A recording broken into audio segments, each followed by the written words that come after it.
this is our spoiler full video that we're going to do.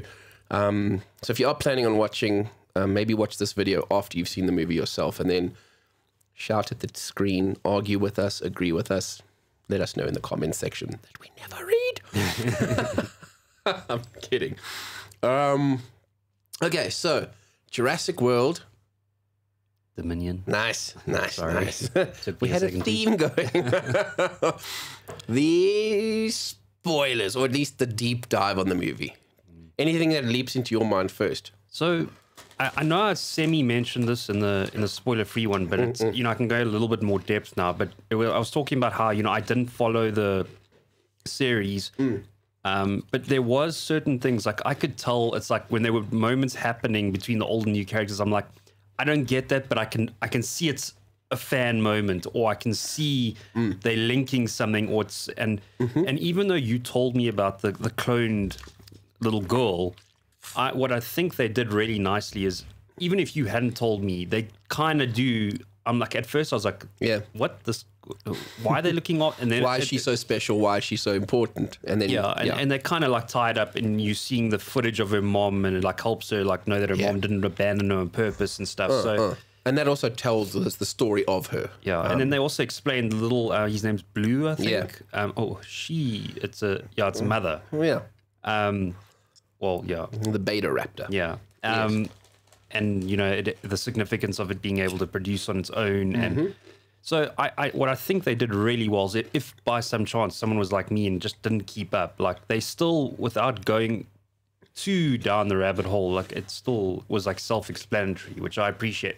I know maybe people that had followed it might have been like, okay, we know, get on. But for me, I was like, okay, cool. No, and I do agree with you there. They did a good job. I liken it almost to certain comic books where on the first couple pages they give you those little blocks that kind of catch you up. Yeah. Previously on Spider-Man or previously on X-Men, and a quick little synopsis as to what you've missed, and they'll say read issue number whatever if you want the full sort of story and context. Yeah, I agree. One thing that does leap out at me, there are a lot of billionaires out there with money to blow on theme parks, first and foremost, because it's like every single time there's this new billionaire, he's building the theme park to either carry on the legacy or try and capitalize where the others fail, or whatever it is. But there's a lot of these guys. They always seem to employ the same geneticist, the DB Wong Chinese guy. Yeah. And in my mind, it's like, dude, 6 times in, like, haven't you learned your lesson? Stop messing with genetics. It's like, I'm being facetious, just mocking the premise, if you like. But it is entertaining and it's cool. And I like that he kind of gets a little late to learn the lesson, but he kind of does. They almost redeem his character a little bit. Because he's always the one who, if I made this dinosaur now because I fiddled with this, that, and the next thing. And then, I added that to the mix and now it's caused this kind of carnage. Here, he genuinely tries to make amends for all of his previous experimenting transgressions. I kind of like that.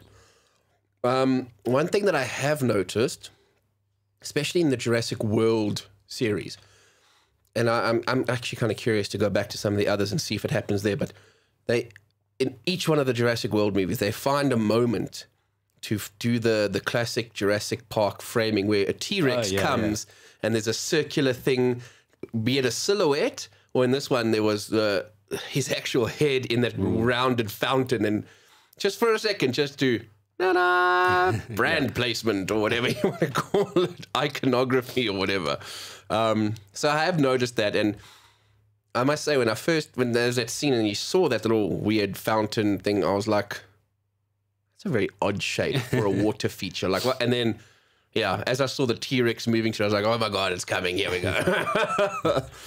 So that was one thing. One thing I didn't think about. You've never, I know this is random, but you've never watched like an Apple keynote before, like, so you've never seen the CEO, like, and how he explains. Okay, the reason I tell you that is because so many people have memed that. Yeah, he's got a very specific mannerisms about him, and so much so, this billionaire that hired that dude, when he comes on and he does the ads about like their company, even Kira looked at me and she's like, "Is that dude?" Like, because she hates his voice, like, oh really? So much, and he's like, bigger and better than ever before, you know, like always, like, and he had the same sort of characteristics. So it's clearly.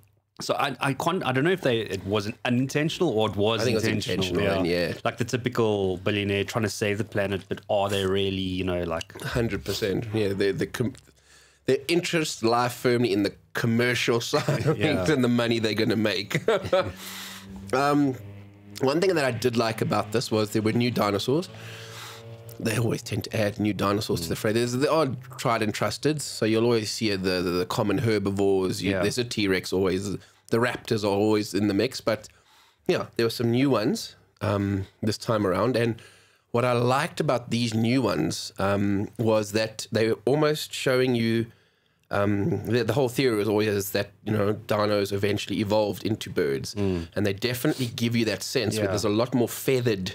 I remember, I was going to say, there's that one where it's I think near like a waterfall, and they're like running and it's trying to attack them, and it's got that whole like bird sort of like features. Correct. Yeah, 100%. So I like that idea of them trying to show like probably more later dinosaurs. I don't know how the periods go from Jurassic to Paleozoic or whatever, but definitely get the sense that some of these dinosaurs here were later ones that already started with feathering and all of that kind of stuff, which I thought was quite cool. No, I agree. Yeah. They're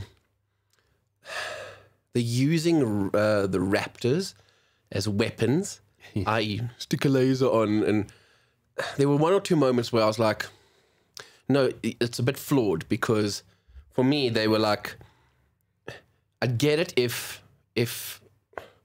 all of the Raptors spot that laser target on someone, and then it's like, okay, zero in, make a visual imprint of him, get the scent, go. But at times, for me, it's almost like none of them are facing the target. They're all looking elsewhere. She targets or plants this laser on someone, and then they just suddenly go. I don't know if you got... And I agree with you. And also, like, there's at one point they're chasing two different people. Wouldn't all the Raptors zone in on one person? Like, yeah, I would even... There's Chris Pratt running, and then I think the lady that's... Correct. Yeah. So for me, it's that just needed a bit of... It almost became this convenient thing. Okay, fine. So the lasers hit you, so now it's fair game. You can be caught. But for me, it's like, no. Like, target someone, and that's what they'll do until that person's dead. And then like mark someone else, and they'll go there. Or, like specifically focus one on something. Like, I don't know. It just seemed a bit convenient. And there was definitely one part where Pratt was on that bike and he shot off, and the Raptors weren't even looking at him, and she painted his back as he was driving off. And then for some reason, they all just knew to turn and follow him. And I was like, no, that doesn't really work for me. Maybe, I don't know, as I'm talking now, maybe if there was some sort of a sound, an audible thing to get their attention, and then they'd see the laser, that could have worked more. So two in conjunction, not just paint the person, you know. They're almost trying to make it that these Raptors are now like guided missiles, like in the military. Didn't quite work, but gave for some interesting chase scenes through the city and that. And I don't know if you picked that up, but it was through Malta. So that's where JP stays. I didn't know where they were. I was like in my mind going, okay, it looks interesting. They mention it at one point where it's like the main trade is in Malta or something, of all like the illegal, you know, that underground place they go and stuff. Yeah. So like I didn't specifically, because you remember I've been there once, and like I didn't specifically know any of it, but I kind of knew more or less where they were in the city, and I'm like, okay, it's some and of you it probably could recognize the architecture. I'm sure. Yeah, exactly. And the architecture it looks like most of Little Italy does, you know, like because Malta's got the same vibe. But okay, cool. But no, they were still cool, and I actually wanted to like. And I forgot to tell JP, like, go watch it and tell me if you can recognize all the places. Send us pictures from the landmarks. Like, yeah, here I am. Okay. I'm trying to think if there's anything else particularly that stood out, jumped out. I thought there was quite an interesting twist with the younger scientist. I'll be honest, I didn't see that coming. I thought he was going to screw them over. 100%. Meanwhile, it's like, so they played that well. That's not the case at all. Okay, he's just another one in the group. Cool, nice. I like that. It's cheesy, but it was. I thought it would have actually, like, the movie would have been missing something if they didn't do this. That right at the end, return the little one to Blue. You know, he runs off, goes with Blue, and then in my mind I was going, oh, Blue's going to come back, and then him and her are going to share that one last final, I don't know, stare moment, whatever it is, you know, like the nod. And yes, when it happened, I was in two minds. I was like, that's exactly what needed to happen, but at the same time I was like, God, that was so cliche. I so knew that was going to happen. But like I say, if it didn't happen, I probably would have griped about it and said, no, you had an opportunity there for them to share that one last bond between what them. I did like is there was this awkwardness to it, which felt sort of authentic. It's like if a dinosaur had to come back, it wouldn't be like blinking at you with its like big eyelashes. It would be like, but it was that general understanding. They're like, okay, like you stuck to your word, you know, like. Yeah, 100%. Yeah. So yeah, I was okay with it.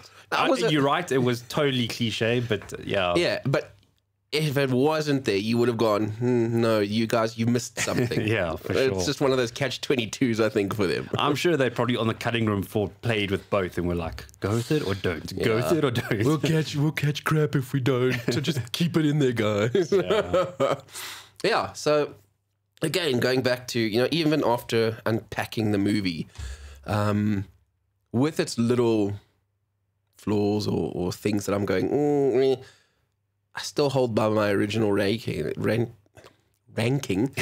and give it 4, maybe even 4.5 raptor claws out of 5 for me. Yeah, nice. I'm still, even now that we're speaking about it, I know I said 4 previous, it almost feels like I can't give it too high rating because I haven't followed other movies, but I thought it was cool, man. Like I didn't, you know, now you've pointed some of those things out to me, and I'm like, yeah, okay, that's fair, but again, it was just an overall fun film. So. Exactly, and that's my whole thing. Even looking at it and picking these things as they're coming to mind, I'm going, but it didn't ruin it for me. It didn't detract from the experience. I was. That's one thing engrossed. I want to say, dude. Is like, and I've fallen victim to this, but like, it feels like, especially all these movie reviewers and stuff. It's like it's got to be the best film on the planet. It's like it doesn't have to be. It doesn't have to be the most like hardcore amazing film ever. If it like took you out of the world just for 2 hours, that's what it was, and it was fun. Like that's what 100% tick the box. Because I mean, go back to the original premise: dinosaurs walking amongst us. It's like, come on,